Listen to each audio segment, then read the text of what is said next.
Good morning, good evening, good afternoon. Based on wherever you are, आप सबको मेरा प्यार भरा नमस्कार.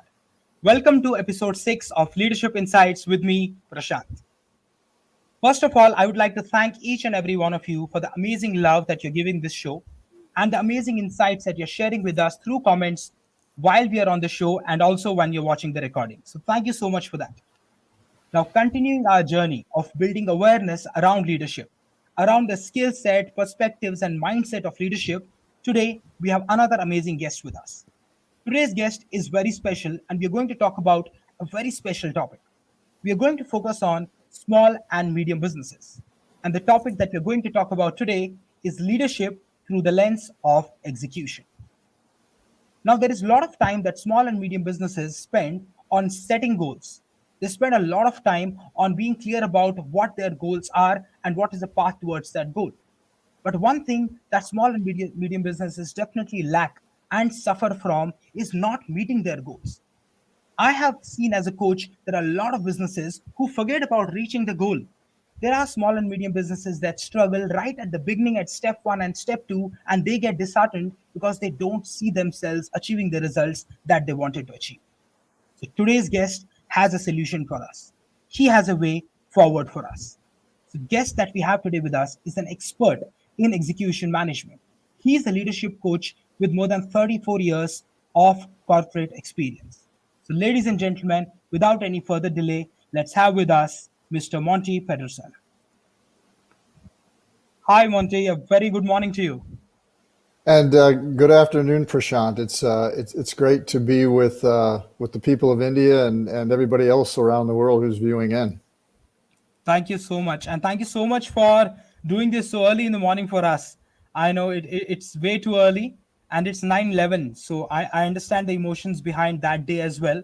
So my sincere gratitude and condolences for that, what happened. But thank you so much for taking out time and being here. Yeah, you're welcome, and appreciate the condolences on 9/11 because this is a solemn day for us in America. We can't forget about that. Very, very true. Of course, and in many ways, not just for that one country, this day, what happened that day impacting the whole world. In many ways, it changed the way we see things, it changed the way we feel about things. And it's been 20 years since then, but it doesn't feel like that. It feels like it had just happened because the memories are so fresh of the devastation that happened that day. But as they say that, we need to learn from it, we need to move forward and look at how we can take life forward. And that's why we are here today. We are here today to focus on the solution and not on the problem. We are here today to actually find way forward for small and medium businesses and understand what this execution management is. Because one day I have been following your content on LinkedIn. And let me tell you, I have learned a lot from it. And there is a lot that I apply in my conversations with my coaches when it comes to execution from that.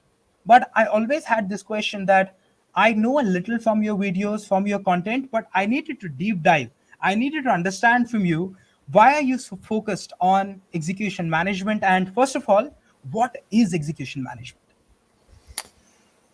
Well, it's a great question, a lot and a lot to unpack there.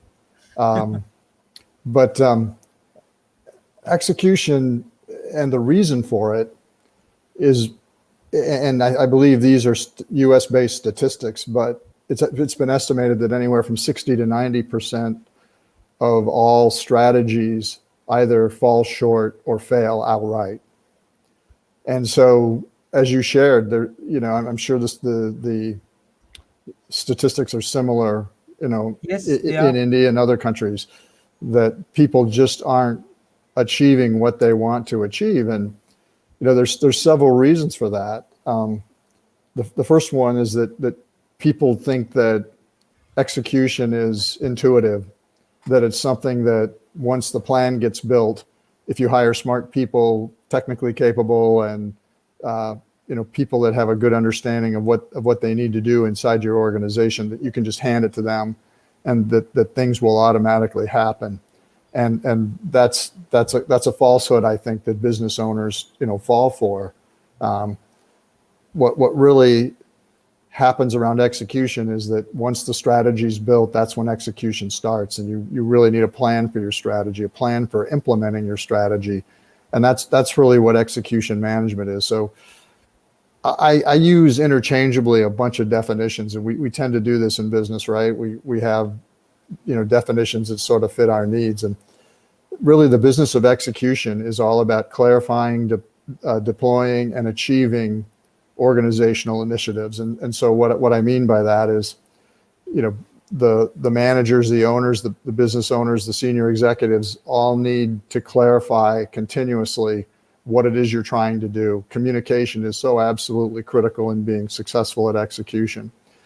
And then from the deploying stage, you need to be able to apply and supply the resources necessary to help your people get the work done. As a leader, this is one of the really key things that you have to remember that you do. Your people need certain things in order to get the work done that drives the initiatives, that achieves the overall objectives. And then finally, a leader needs to help achieve through execution. And all that simply means is not everybody can get across the finish line. Right? You've got people that encounter problems. They get to a point where they can't move to the next level. And as a leader, you've got to be able to jump into that situation, help those people, remove barriers, whatever it is, help get them across the finish line. Because if they don't achieve their goals, they're not contributing to the overall initiatives, and you're not going to have success. So that's sort of a global way of looking at it. But to me, execution management is aligning the daily tasks and activities of everybody on a team with the strategic objectives of the organization. I can't make it any more clear than that you've got to get everybody synchronized with what it is you're trying to do, and then you've got to be able to define what that is. Now, it doesn't mean that you're going to define it perfectly from the outset. It does mean that you're going to be close enough to that individual to monitor their performance so that you can course correct, and that when something happens that negatively impacts you or something that you learned, you can take that and you can move that forward and change it, and so that you're keeping people progressively on the right path, and then keep them focused on a priority. Or maybe you need to blow up that goal or initiative and move them to a totally different one. Inside of execution management, you can do that.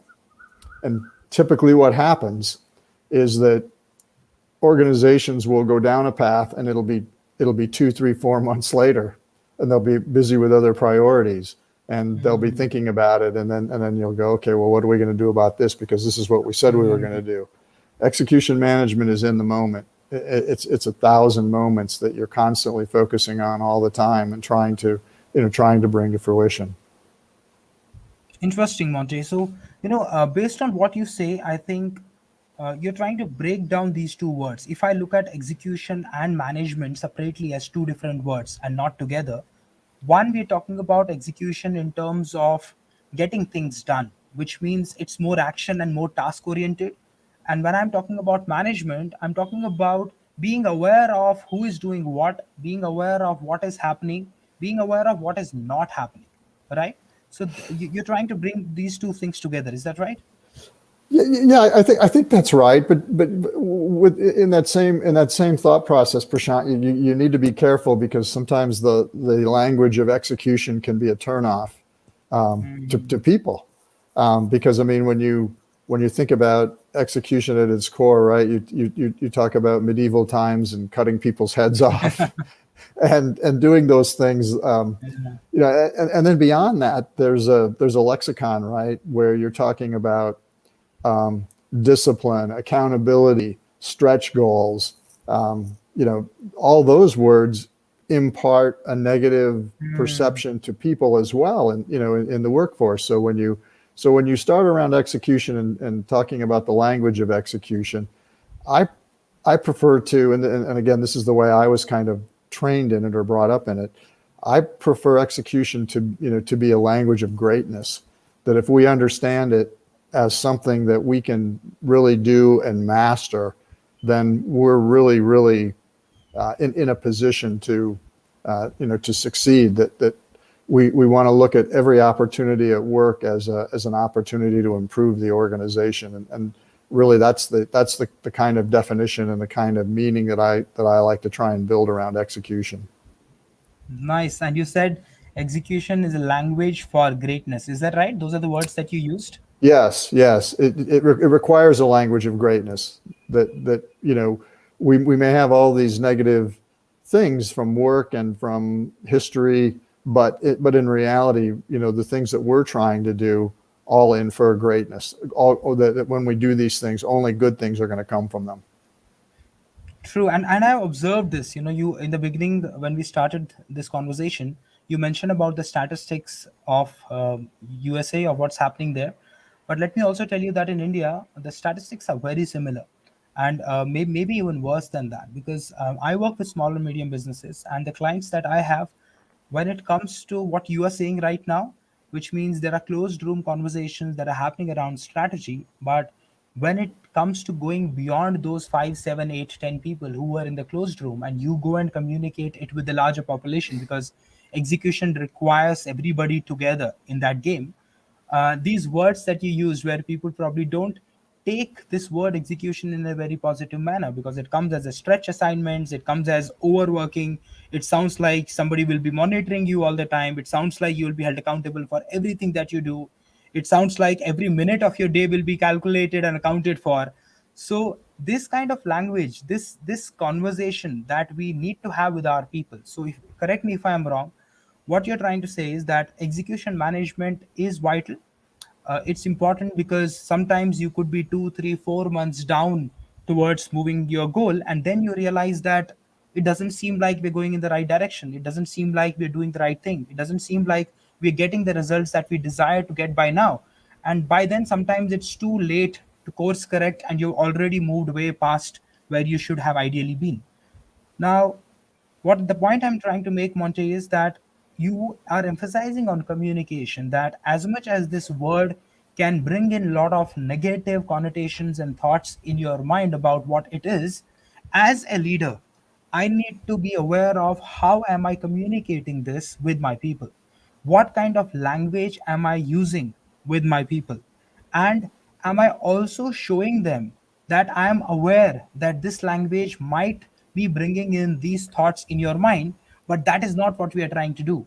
So showing the larger vision to the people and communicating it in a positive manner is what results, or what probably sets the right foundation. Is that right? That is right. You don't want to mistake being overbearing or micromanaging for caring. And as a leader, if you care for your people, and there's trust and respect built up inside of the organization, and people understand that, then anything you do isn't going to be isn't going to translate them as being negative. It's going to be that you care. People talk a lot about micromanagement and oversight, and they sort of fear it. And so a lot of leaders will just be hands off, thinking that, well, I told them once, I did it clearly enough, they should get it, they should be okay. But in reality, we all lead complex lives, and we all have different thought processes and things happening at home and other things that we're thinking about. And, so you've got to say things to people multiple times, and you have to be close to them to know how they're consuming that information and whether they're getting it. And, a good leader will say things over and over again if they need to be. And quite frankly, people appreciate that. You may think you're micromanaging, and one or two may view it as being micromanaged, but most of the people are going to be happy about it because they missed it along the line. I'm one of these people who, when I see a movie, especially if I go to a theater and I see a movie, I need to see it 2 or 3 times because everything moves so fast for me. So the second or third time, I see the movie, I go, oh yeah, that's why he did that. and it all kind of clicks for me. Well, it's the same thing. It's the same thing in business and your people, you know. But you bring up a huge point that if there's an underlying foundation, again, a cultural element of caring, about your people, and you obviously have taken the time to lay the groundwork with a great mission, vision, core values, core behaviors, and people adhere and live those, and as you live them in your actions and your words as a leader, then they're not going to have any problem with that. They're going to take as much as much instruction from you as you can possibly give them, because they understand that you're all working to the benefit of the organization first, and if the organization succeeds, then obviously the benefits accrue to all the people. True, Monty. And when you talk about micromanagement, in your perspective, is there a thin line between micromanagement that is acceptable and that is actually beneficial? And if we go beyond that, is where it gets overwhelming or it gets too intrusive in nature?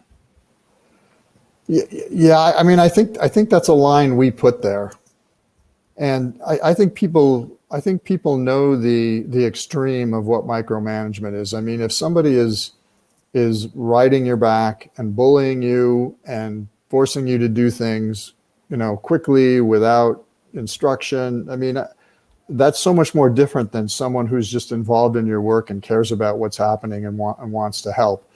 And then, probably the other thing that comes with building trust and respect amongst your people is that people get used to that, and they know you're there to look after their best interests, and so it's not seen as micromanagement. It's just seen as this is what we have to do.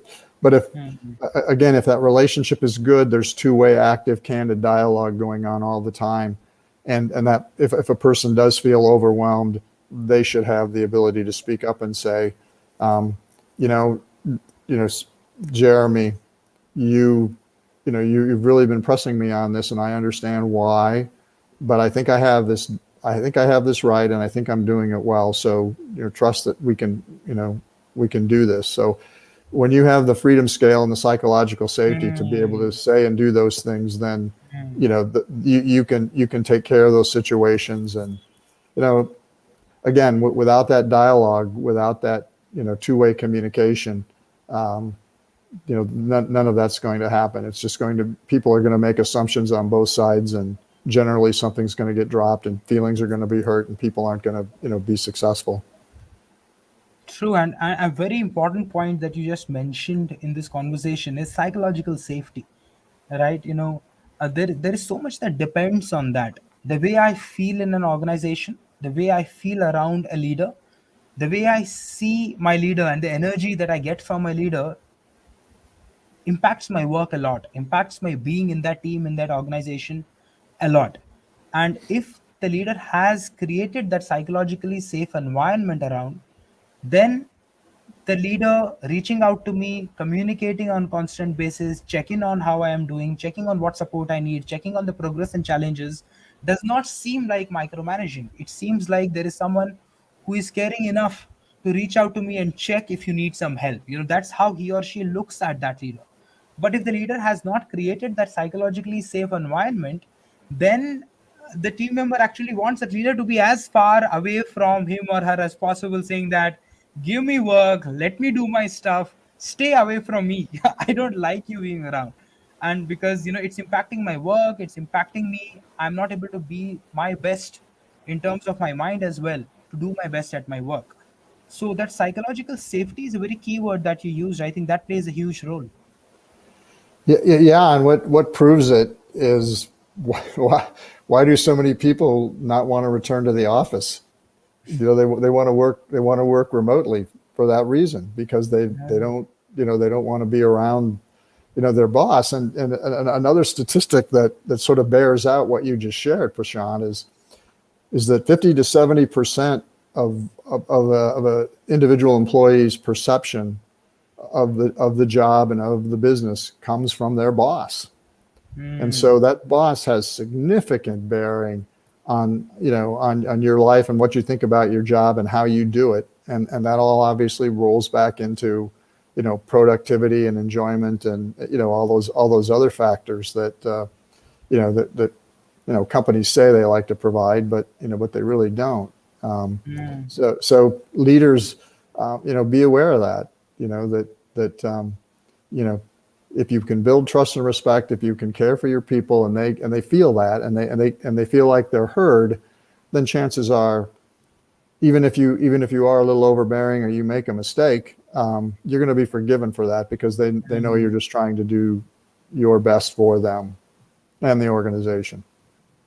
Very true. I think, very interesting points that came up. We were talking about execution management, and this whole discussion actually took a very different route, but that's the foundation for it. Because if this is not in place, then you can put anything in place, you can try everything possible in the world, it will not work for you.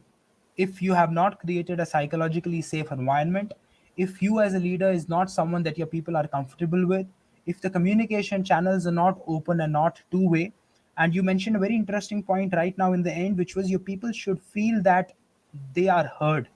So your people should know that, whatever they want to say, whatever they're trying to communicate, whatever challenges they're going through is being heard. Their leader is understanding that, and that gives you that empathy somewhere to even forgive your leader if he or she does something which is not right, or which you don't feel he or she should have done, because they're trying their best to only help you, and things happen. Their intention is not something that you doubt, so things could go wrong sometimes, right?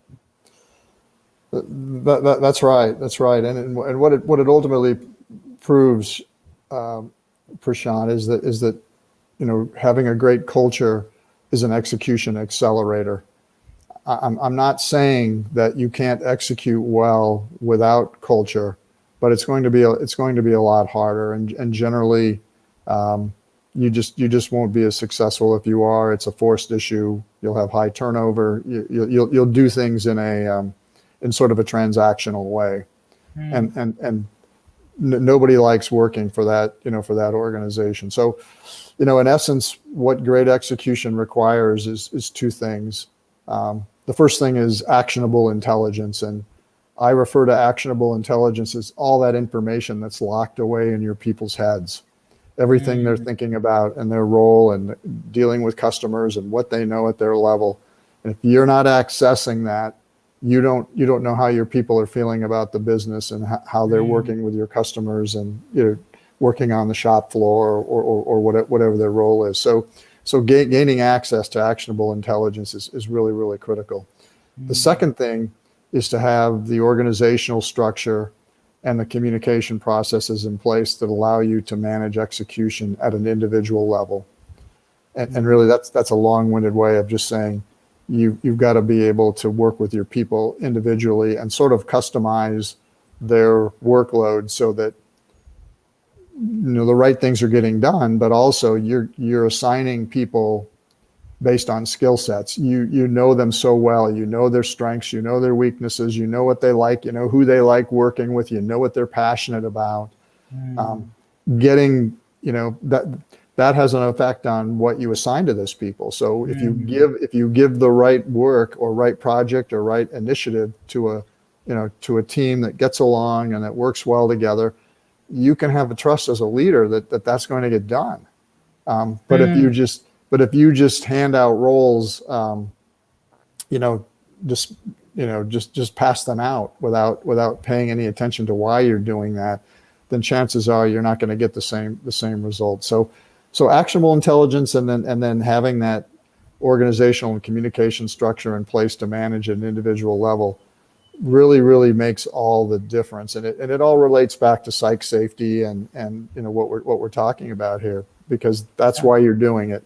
They're not going to share anything with you if they don't trust you, and they're not going to listen very well, in your communication if they really don't care about anything more than doing the minimum. And that's a lot of what the leader can invoke in an environment when they're not caring, when they're not listening, when they're not involving the team in the things they should be. True, and Monty, one thing that I have noticed, based on what you just said, and we're speaking about psychological safety, we're talking about processes, we're talking about actionable intelligence, we're talking about listening. When I talk to small and medium businesses about these things or similar things, what they say is that all this sounds very good, Prashant. It's very good when all this is applied in corporates or in big organizations, but we are small and medium businesses. We are working on survival mode. We are trying to make up things so that we go on month. We have salaries to pay, we have expenses, we have debts to pay, we are running on credits. So they don't believe that all this is important for them. They just somehow want to reach the result. And those clients who take us up as coaches in that process realize that we cannot get to the result unless and until there are processes that are set up, unless and until there is standardization of processes that is done, until and unless we understand what leadership is, until and unless we understand how we communicate with our people, until and unless the actionable intelligence that you mentioned, which is with your people, because they are on the ground, they are working with your customers, they are dealing with your products and services. If they don't come back to you and give you feedback on what is working, what's not working, what can be done better, if they don't become a participant in this journey that you're looking to build and looking to create, then you are unaware of, you're blindsided in so many ways, where your people can show you that we are progressing, but when you don't see the end result is when you'll be surprised that we're not progressing, right? And this is a mind block that a lot of small and medium businesses have, that they're not open to such conversations. They're not open to believe that it's for them. They feel it's good for big organizations, but it doesn't apply to me. Once I get there, I will get into all this. I will create mission, vision, values. I will do all this once I become big. But right now, since I'm a small and medium business, I just want to achieve results. So, how do you deal with that mind block? Have you faced this? Have you seen this? Yeah, yes, and I'm very familiar with it. And what's really interesting about it is, in the startup environment, really those terms and conditions that you're kind of describing small business in, right now, people tend to work differently. Like, when you're working on a thread and you don't have much money, and you're under all kinds of pressure, people tend to step up and they just do what needs to be done, irregardless of role or title. And that's very good, and that's a survival technique, right? Hmm. That these small businesses do. But there's a couple of additional universal truths that impact your business at any level, whether you're a startup, whether you're growing rapidly, or whether you're a very mature organization. And that's that you have two factors that you're dealing with on a daily basis. And the first one is the daily activities of the business, the day-to-day functionality of the business. You have to be able to manage that. You can't lose sight of that, because that's your inertia, right? That's how you conduct your business. But then you have this competing priority of improvement activities. And improvement activities are what actually move the organization forward. So those are things like, growing your sales, training your people, innovating and creating new products. You have to be able to do those things if your business is going to survive. So the sustainability of a small or medium-sized business is totally dependent on your ability to continue to improve the organization. Now sometimes that happens, right? Just organically. If you invent videos by mail, for example, and everybody gets wind of it, and streaming video, it aligns with technology and everything's growing on its own. You don't worry a lot about your business model right away, right? But if you're a small business and your niche is relatively unknown, your competitive advantage is could be eaten up in a week or two by a competitor. Mm. You've got to continue to focus on improvement activities, and that's what execution management really is. It keeps that focus so that yes, you have to tend to the laundry. You have to do the work. You have to get the business out the door. You have to package the equipment. All of that's very, very important, and you're going to do that. But at the point where you catch your breath, you've got to come back to your priorities and what you're trying to do longer term, and that's where execution can benefit you. because all of a sudden you didn't lose your place. You just know where you left off, and you can go right to it and just pick up where you were. And that's what you want. Different people are at different stages in the organization. So somebody may have been through the rough spots and other people are still in them. You've got those people moving, the organization forward and doing something else. And again, as a leader, it's your mission, it's your job to keep all the balls in the air, and execution management's a great way to do that. Absolutely. Well said, Monty. I'm so glad we spoke about it, and it's very important to set the ground of what is execution management, and we also touched on certain aspects of the significance of execution management. So if we can go a little more deeper into it and try to understand that what is the significance of execution management when it comes to small and medium businesses, and what do you think are those top challenges that get resolved if small and medium businesses get this in their system? Yeah, yeah. It all starts. It all starts with that strategy, and whether your strategy is written down or it's not, you have to have a beginning, right? You have to have a place where where you want to to launch from, and so having a plan for that strategy is really critical, no matter how basic, elementary, or complex that it gets. And then, probably the other thing that's really important at that point to understand is that, we just don't set strategy and say we're good for the next 3 to 5 years. Not saying that can't happen. It in all likelihood can, but for the most part, execution and strategy, it's a dynamic process. And if you cannot adjust on the fly, if you can't course correct, if you can't make allowances for the business conditions on the ground that are happening, then chances are you're going to get eaten alive by something coming out of left field that you just didn't see, or some competitor, or whatever it is. But when you're aware of everything that your people are doing, when you're aware of where you're moving the organization, you're sitting above it all. You have line of sight into the people. Then you know what's happening, and you can make much better decisions as a result. So in answer to your question, where I'm going on this deeper dive is, execution is grounded in that ability, to connect your people to your strategy. So up here, you're creating a strategy that makes sense to you as a leader and the leadership team that may not always make sense to everybody down throughout the organization. So really what a great execution system will do is it will effectively translate that strategy for your people at every level of the organization. And let me give you an example. We're big on financial metrics, right? It drives a lot of things, capital investment and other things. If you're publicly owned, obviously your stock price. But when you're looking at those things, they make sense to you. You go a couple levels below the leadership team, and they make no sense to people. So say you want to drive EBITDA 3 points, over the next year. Well, most of the people down below you don't have any idea what EBITDA is, and they don't really care.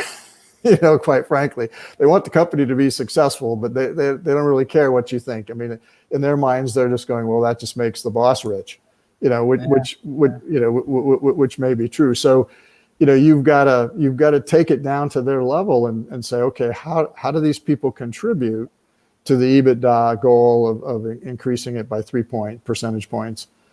And maybe that's on the shop floor. That's building 20,000 widgets a week, or something.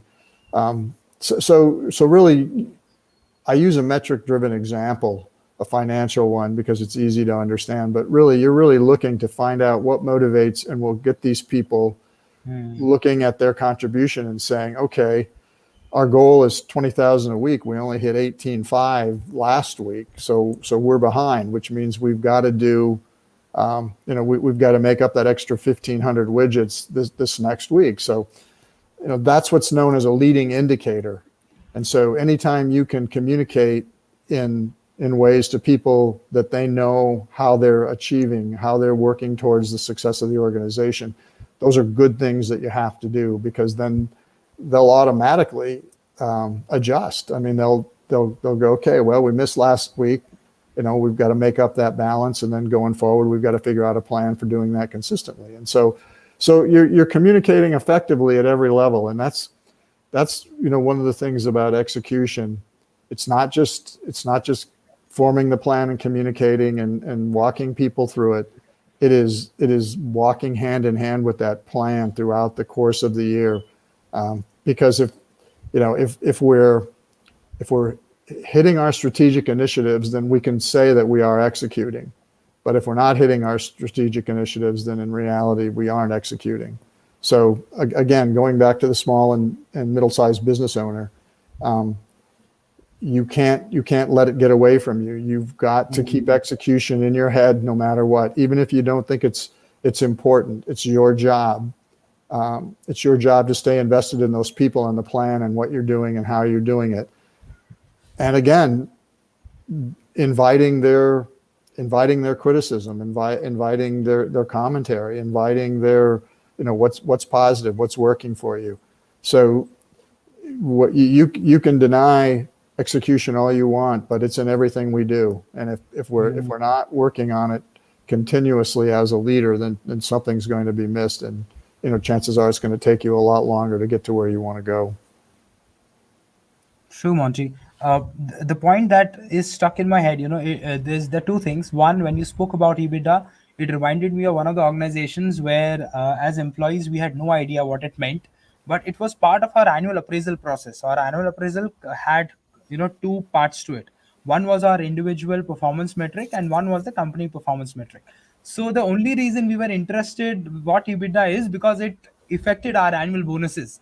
We never questioned what it is, what it meant, and I'm sure no one was aware of what it actually meant. But we knew that it's something that needs to be good. It will impact our annual bonus, so it needs to be, it needs to work well. So, and another organization that I can share an example of was what you said was beautifully done there. The vision that the strategic team builds at the top, when it comes to people who are 4, 5, 8, 10 levels below, it does not make any sense to them because one, it probably is not communicated through the right channels in the right way so that they understand what it is. And number two, a relevance to what they are doing is not built to that vision. I think that's the point that you are trying to make, that as an individual, if I'm at the front line, I need to know what is the vision of the organization, and the little that I'm doing, a small step that I'm taking, how is it contributing towards that overall functioning of the organization and the vision of the organization? It was what gives me a sense of pride.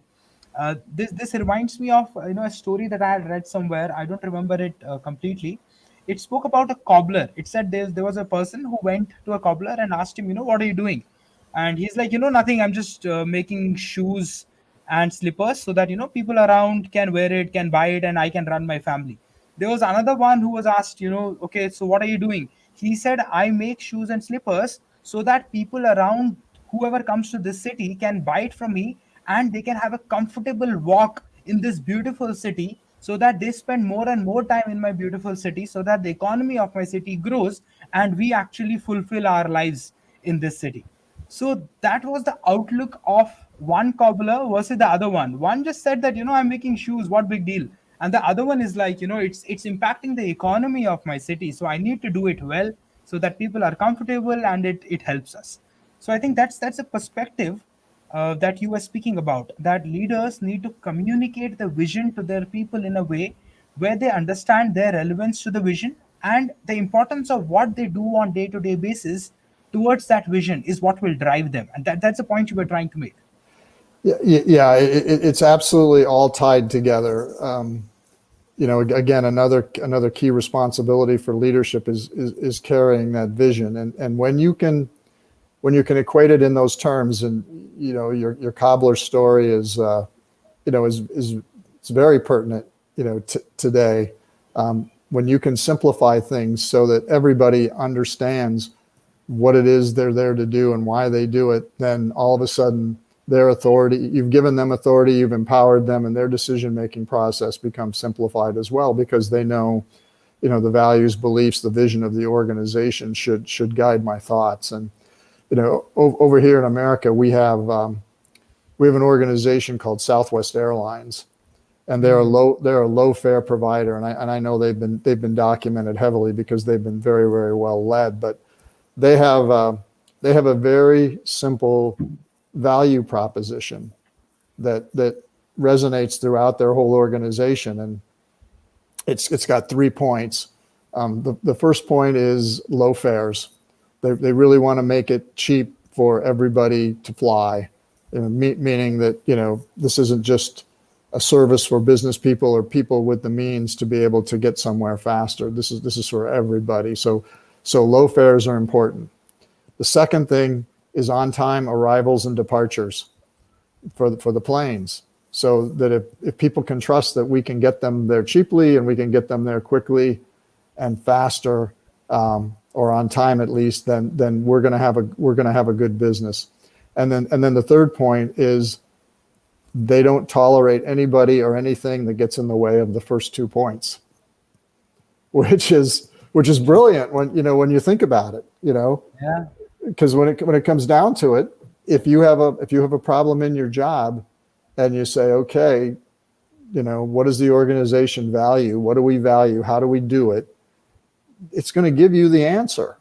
And quite frankly, if you really want to be great at execution, you got to empower people to be able to make decisions. You want to build leaders at every level of your business. It doesn't matter if there's 3, 4, or 5 of you, or 100. You've got to build as many leaders as you can, because when you do that, that's an area that's going to take off. That's an area that's going to support you. That's an individual that's going to contribute at a higher level. And then they're going to have an impact on their little universe, right? They're going to have an impact on the people they report to, the people that report to them, and then the people that they work cross-functionally with.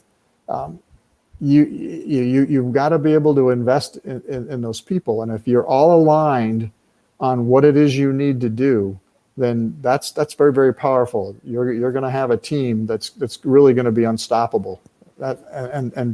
Most people don't see it. They just don't take that deep dive and figure out, how do I really get my people connected, and how do I get them aligned and doing things so that we can really capitalize on what it is we're trying to achieve. True, Monty.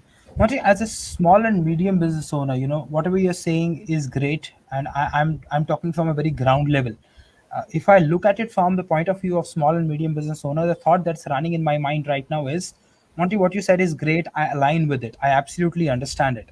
Now, as a small and medium business owner, can you tell me, why is execution management important for me? Just tell me how will it serve me? I'm sorry, I just didn't hear the last part of your sentence there. How does it? Sorry. So how will it serve me? This execution management, if I'm a small and medium business owner, how is it beneficial for me? Can you tell me that? I would answer that, Prashant, by saying that it's going to put you in a position of confidence, where you know what's happening, not minute by minute, but pretty close to real time. I use a system, and this is actually a great segue into the how, because when I go to market with my clients, I have a system and process that I use, and realistically, there aren't very many of these systems out there. In fact, it's probably been estimated that less than 11 or 12% of all organizations use some kind of a execution-oriented control mechanism for running their business. most people are just winging it or doing it the best they know how. And again, some people do that well, so I'm not discounting that it can't be done without a system. But for most, the complexities and of the business are just so much, especially small and middle-sized business owners, that you need something. You need a repeatable methodology. So having the system is what sort of keeps you aligned and keeps you in place and keeps you coming back to what it is you need to do. And that's just irreplaceable, in terms of keeping focus on the priorities. But it's just as we've been sharing throughout this conversation. It starts with strategy, effectively translating it, getting it out there to your people, and then either sticking with it or changing it as you go and moving along. And the way that it's working is because that system is set up to help you manage on an individual level. So you're getting the feedback from your people, how they're responding, you're adjusting their goals, you're getting them to think like an owner, you're getting them to knock out their goals and come back to you and say, okay, I got this done. I have 6 months left in the fiscal year. I think I can accomplish this. So really this repeatable methodology just gets people, focused on the right things. And this has been referred to in several different ways, but one way that I like to share it is it's sort of an operating system for your business. If you use a technology application, because then everybody knows this is the umbrella concept. This is where we're trying to go. These are the steps we're taking. And really execution is nothing more than taking the steps to get to a predetermined outcome. So in effect, you're working it backwards. You're saying, okay, here's where we want to be by the end of the year. We want to be the second largest provider in our marketplace. This is how we see, getting there. And so you break that down and you break it down backwards, you re-engineer it, and you assign it in terms of goals and initiatives and tasks to the right individuals on the team. And then you monitor that progress as a leader. And then the real beauty of it all is that once you do all that, and again, the system that I use has a software platform that people can follow along in, that they can track and measure progress on. But the biggest value that I've seen in it is that becomes a central repository of data and information around everything that has happened, strategically for your organization over the course of a year. And then you have all that information next year when you go to rebuild your strategic plan. You're looking through it and saying, man, we did great out of the gate. The first 4 or 5 months were really good, and then we got off track in May. What happened? Well, you can kind of go back and you can point to this and this and this, and you can say that. Most small and medium business owners don't have the time to take pencil and paper. I mean, some people journal, some people take notes, obviously if something big and bad happens to you, you remember that. You never forget that stuff, right? That's the stuff that stings. But for the most part, people aren't recording any of this data and information. Well, a good execution management system will record all that information for you. And virtually it's coming directly from your people. Your people are there and they are putting it in through their dialogue and through their actions and their accomplishments. You're figuring it all out. And that's really the key benefit that helps drive it. Without a system, again, I'm not saying it's impossible to execute well. There are some people, some legacy businesses, some family businesses that have been around for years. They've obviously perfected a lot of things, or at least they do them at a very high level. It can happen, but for most people, and then when you add the complexity of rapid growth and technology into it, you need a system. You need a way to keep track of it.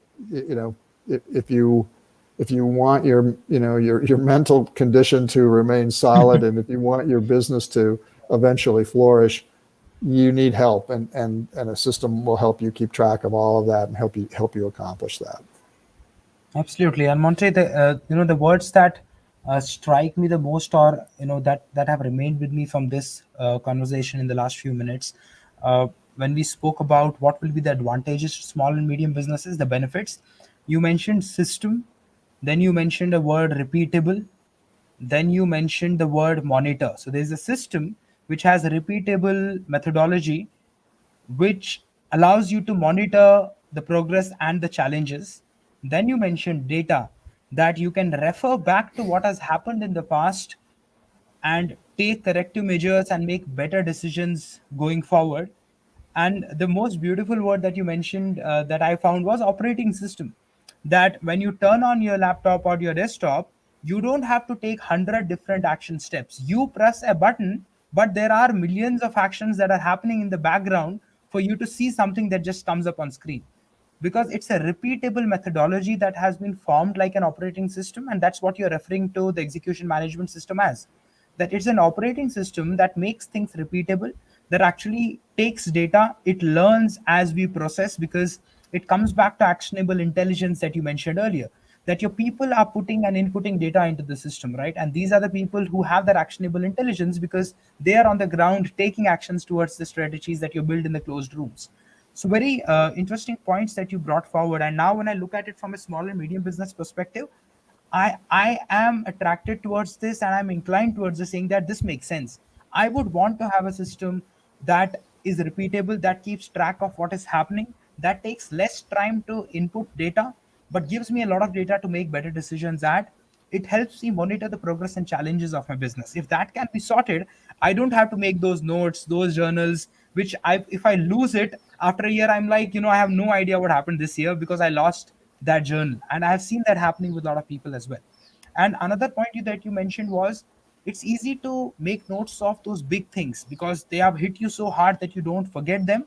But those small little things, what actually have hit your business, which are the root cause for that big challenge to happen, you never get to them because there's no data that is tracking that, which will tell you that happened.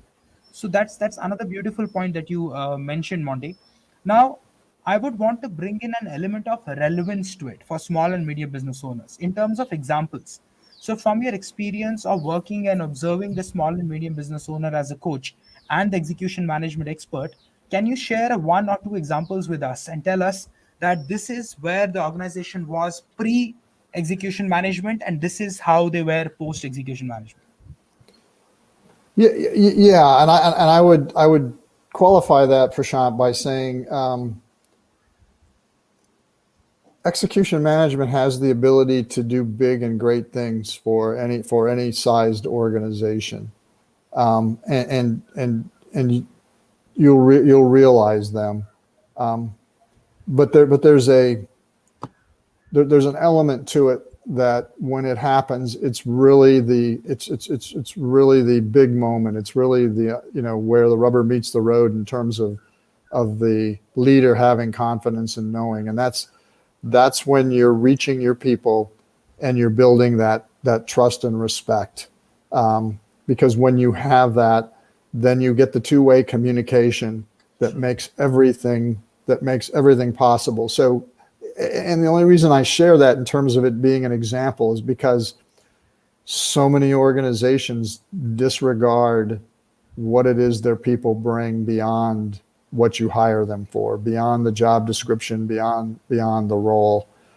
The whole beauty of a great execution management system is you're enlisting the strengths and the positivity and the innovations. And when someone likes you and they like what you're doing and you're contributing at high levels, they want to contribute more, right? You're harnessing all of that. And if that's something that probably 90% of the organizations can't do. And again, the statistics bear it out here, right? Over 73% of all people at work are disengaged or only slightly engaged in what it is they're doing. Think of the productivity gains that come from just getting that engagement number up 10 or 20 points. And so I look at those things as really being the material changes that happen that are the real evidence of what execution does. But So let me bring that back to an solid on the ground example. One that I've recently worked with. Um, I engaged. I work.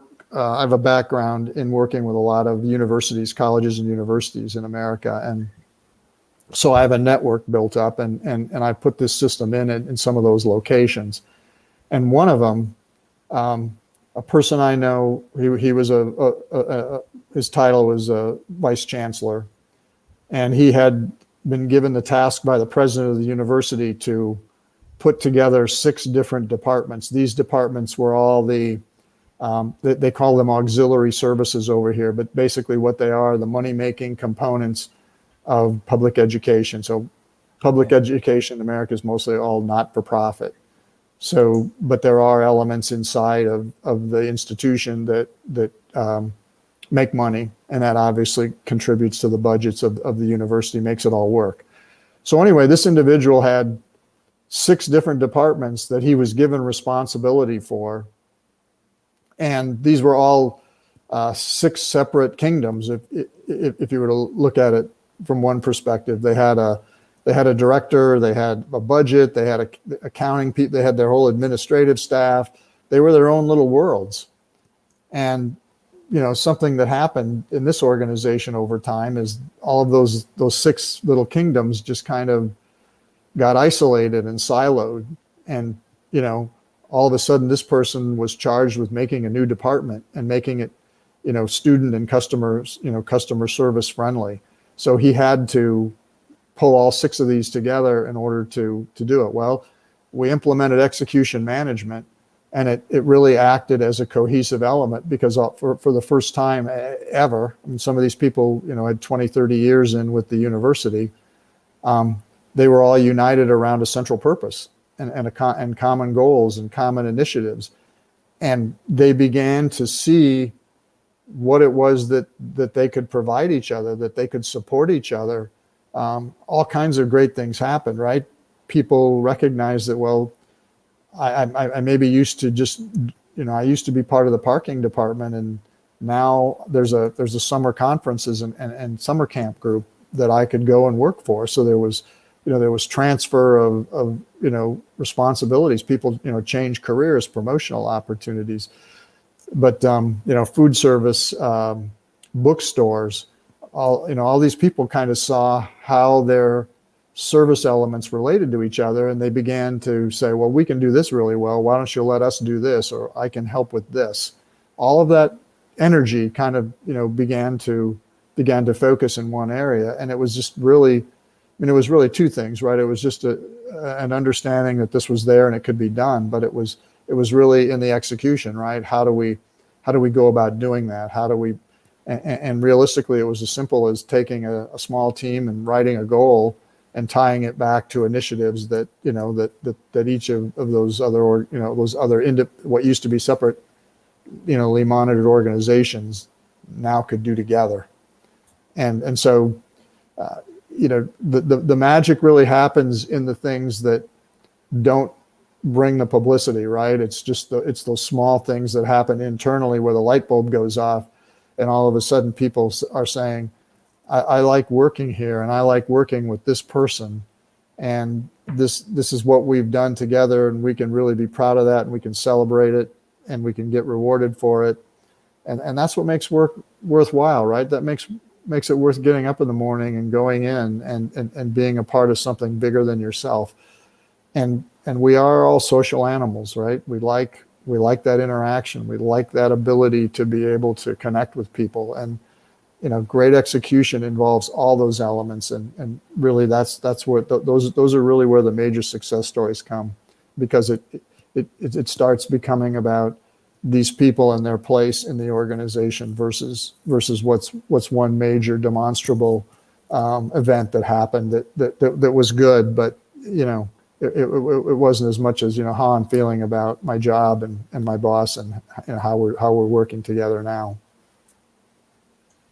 True, and I'm glad that with this process that you took them through, these small little things that were missing, and that I wouldn't say were missing, that people were probably not aware of, were so important and probably were highlighted through this journey. brought those seven kingdoms together. You use that, there are seven different kingdoms that were created within a single kingdom. The idea was not that, the intention was not that, but a lot of organizations, it does happen that every business segment within that organization, every function within that organization becomes a separate business on itself. Like they're running a different show on itself, which most of the times does not align completely or in the most efficient manner with the overall organizational execution. And with the journey that you took them through of understanding the execution management, the importance of it, and making those small little changes, brought the best forward of each and every person. And you mentioned something very interesting earlier that I could relate to now, is that you need to harness the strengths and interests of people way beyond what they have been hired for. So if you've hired somebody for skill number one and two to do a job number one and two, there is much more to them beyond that one and two, which you will only be able to harness if you create such an environment where they are open to give more than what they have been hired for, because they feel that it's an atmosphere, it's an environment that allows and appreciates that, and they feel it's adding value to them and to the organization. And I think from what you mentioned in execution management process, it does that beautifully. It aligns people together, it aligns visions together, it aligns all the functions together, and it brings probably the best that an organization can in terms of efficiency. Would it be right to say that it makes you the most efficient version of an organization? It does, and people think that you know process has its place in helping that happen, and that structure is important and it's needed, but there's a lack of recognition around people, and that execution is really about investing in your people, because when you do, then you're seeing the gifts they have. Everybody has certain gifts, and a lot of people could work for somebody for years and years and years and never see those gifts materialize or accrue to the benefit of the organization. So when you recognize people's gifts, and again, this only comes from knowing them, right? From building that trust and respect and getting to know them. When you can leverage those gifts, that's a significant competitive advantage, potentially. And then at that point, you as a leader have to basically say you can't not participate. You have these gifts. You need to use these, because they're going to be good for us and they're going to be good for you. And I'm going to be eternally grateful. And this is what it's going to mean. So yeah, as you put it in that context, that's certainly important. And what it comes down to. Great. Great. So, Monty, one last question to give value to our audience, point to point. So, my last question to you, Monty, for today is, if you have to give me those top 2 to 3 things that you'd like small and medium business owners to start doing or stop doing for great execution to happen, what would those be? Well, the first one I would tell you is just to invest in your people. That you have a sphere of influence that directly, no matter what size organizations, you have a sphere of influence. It's those people you report up to, those people that report to you, and the people that cross-functionally you work with. If you don't have enough time to invest in those people and to work with them, do your best to work with them well, then you don't have enough time to do your job. So that's the first thing I would say. I'd say the second thing I would say is stop comparing execution to performance management. They're two totally separate things. Execution is an operations owned discipline. Okay. Performance management is owned by HR. It's looking in the past. It's looking at past behaviors. I understand we need a way to analyze and rate people and grade them, give them raises, promotions, whatever. That process has to take place in some form or fashion, but it has no bearing on execution. Execution is about forward thinking. It's about what I have in front of me today and for the rest of the year potentially. So don't get caught in that trap of thinking that this is all about rating your people, because if they view it from an accountability standpoint and think that you're just there because you're trying to fix things in them, or you're trying to do things that typically we think managers are cut out to do, they're not going to do them. And then the last thing I would just say is that execution requires courageous leadership, which really means if it's easy for you to have those conversations with your people, that's good. Keep having them. If you haven't been able to connect with people, it's uncomfortable to you, you're nervous about it, you get anxiety when you have to share certain things, you've got to start working on that, because execution isn't going to happen if we can't call each other out, okay? And again, civilly, if we can't say that's not good enough, or I like the way you do that better, can you share that with me? If we can't have conversations at that level, then we're never gonna get to where we want to go. We're just gonna we're gonna have to depend on scale or other things to drive our business. But when you commit to your people, when you make sure that it's forward thinking, so it's not back thinking like through performance management, and when you're willing to have the courageous conversations, I would say those are the things that you really need to do in order to see successful execution all the way through. And there's no question in my mind that your business will reap the benefits of that. Wow, great points, Monte. Thank you for sharing those. Let's just take a couple of minutes to quickly look at some comments that our audiences have put here. There seems to be Sure. some interesting ones. Mr. Chauhan says, Kuldeep Kumar Chauhan says, rightly said Monte Pedersen that execution and performance management are two different things. So he definitely agrees to that. Then he says, even being performances, you may still fail in execution and not being conversed performances towards common goals. That's a point that you were also trying to make. So he agrees with you there. He says execution management is all about synchronization of resources and priorities. Would you want to comment on this? Yeah, Mr. Chauhan is he's right on about this.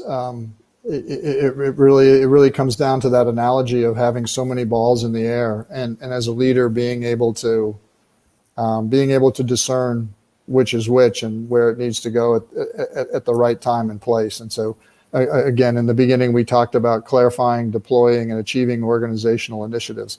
That's what this comment references. And good leaders are looking at at synchronization and keeping all of the important things in focus, keeping the priorities top of mind. So it's great observations. Great. Thank you, Mr. Chauhan, for that. Sylvia says, good morning from Trinidad and Tobago. A very good morning to you, Sylvia. Thank you so much. Okay. It's great to see Anita somebody from this side of the globe tuning in with me. yes, yes, it is.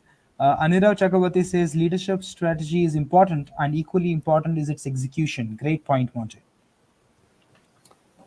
Yeah, absolutely. It's just to understand. I mean, you're not going to be able to execute without a strategy, but an average strategy executed well is going to get you a lot farther than the greatest strategy on earth that's poorly executed. I mean, it really comes there's a dynamic relationship there. True. Thank you, Mr. Chakrabarti, for sharing that point. Mona Lisa Chaudhary says, great point, Monte. Assigning the right type of responsibility to the right type of resource is the key. So that match between resource and responsibility. Yeah, if you're a data geek and you love numbers and but somebody's got you working in manual processes, you're just not getting the benefit of that person, and chances are you don't have a long-term committed employee. So it's a great point. Great, super. So those are the comments that we could take in the time that we had. So, Monty, thank you so much. I'm sure there are a lot of great points that came across in terms of what execution management is. We also spoke about the challenges of execution management, and we spoke about the significance of it and how important it is to actually put it into place. What you said very interestingly right at the end, I think that sums up what we discussed today is that relationship between strategy and execution. You might have an average strategy, but if you execute it well, it will take you far ahead compared to having the world's best strategy, but you haven't executed that well. So I think that sums up our conversation beautifully. What do you say? Yeah. Again, here I go with more definitions, but really execution is a set of techniques and behaviors that give your organization a competitive advantage. Plain and simple. If you focus on execution, chances are you are going to be successful with your strategy, and you're going to some things are going to click. Your business is going to change fundamentally for the better. Super. Great. Thank you, Monty. Thank you so much for those insights. It was wonderful talking to you. Hopefully, someday we can get back and get into more details, more conversations about execution and the strategy management part. But thank you so much for your time today. You have a wonderful day ahead and a great weekend. And audiences, thank you so much to each and every one of you for joining us, for your comments, for your support. I'll see you next Saturday with another amazing guest. Thanks a lot. Thank you, Monty. Have a great day. You're welcome. You too. Take care. Thank you so much. Take care.